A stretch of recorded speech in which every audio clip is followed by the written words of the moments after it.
Alright, so this is not a video where I will completely blot out rubbish and leave you confused than you already are. In this video, I'm going to show you how to get started with Premiere Pro, the industry-leading video editing software from Adobe. Whether you're a beginner or an experienced editor, this video will give you the tools and techniques you need to create amazing videos that stand out from the crowd.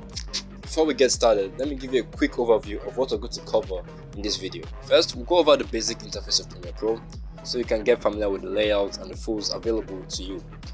Then we'll cover the basics of importing and organizing your footage so you can start building your project. After that, we'll dive into the editing process itself, including trimming, splitting and rearranging clips, as well as adding effects, transitions and titles. Finally, we'll wrap up with exporting your finished video so you can share it with the world. Let's start with the interface. When you first open Premiere Pro, you see a bunch of different panels and windows, which can be a bit overwhelming at first, but don't worry, it's actually pretty simple once you get the hang of it. First thing to do after clicking New Project is to create a sequence. A sequence refers to a timeline where you can organize and edit your video clips, audio tracks and other media files. Now you can actually make your sequence horizontal or vertical depending on the type of video you're creating. Use the key Ctrl+N for a new sequence, or you can simply just go up to File, New, then Sequence. By default, the sequence is set to a normal horizontal frame size, but if you want it vertical, then swap these two numbers and you have an actual frame for a vertical video. The main area is called the timeline, where you do most of your editing. To the left of the timeline, you'll see the project panel where you can import and organize your footage. To the right of the timeline, you'll see the effects controls panel where you can adjust the properties of your clips and apply effects. What I like to do is to edit in the effects section, mainly because I've gotten used to it over time.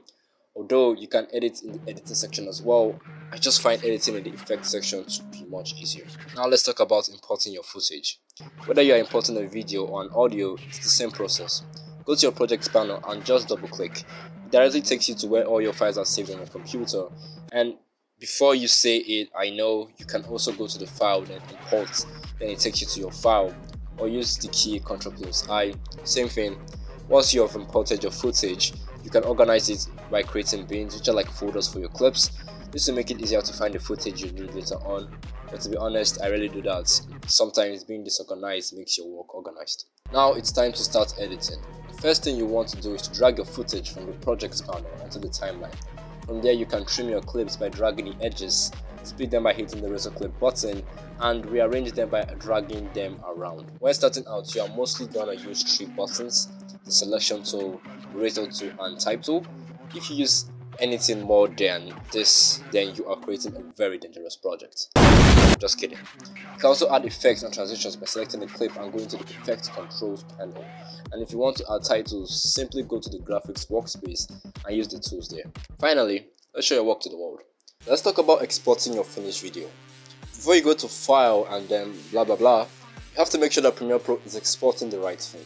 Let's say you are a mad editor and you made a whole lot of mess in the timeline with leftover footages that aren't supposed to be there, and for some reason you just don't want them to be deleted.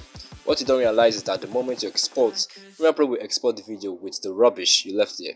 It will literally keep exporting because you didn't tell it what to export and when to stop. So what do? Go to the beginning of your clip and press key I, which means in, then go to the end of your clip and press key O, which means out. And whatever was selected in between that in and out process is what is actually going to be exported. So you don't have to worry about those leftover footages. You're welcome. Next, go to File, Export and select the format you want to use. Most choice cases is actually media. I haven't used any other formats apart from that, but choose the format depending on what you are making. And my guess is still going to be media. Then you see a pop-up. Once you're here, make sure that your format is H.264. I don't know why, but just do it. Adjust your bitrate to your liking. I usually just go with 12 Mbps. Change the output name if you feel like it, and choose the location where you want it to be stored. Then click export. That's it. There you have it. That's how you can get started with Premiere Pro. Of course, there are so many other things you need to learn, but with this, you have something you can build on and lay a solid foundation. So go out there and create amazing videos. But before you go, don't forget to subscribe to the channel if you haven't, like this video if you enjoyed it, and also follow me on my socials. I'll see you guys in the next one. Take care.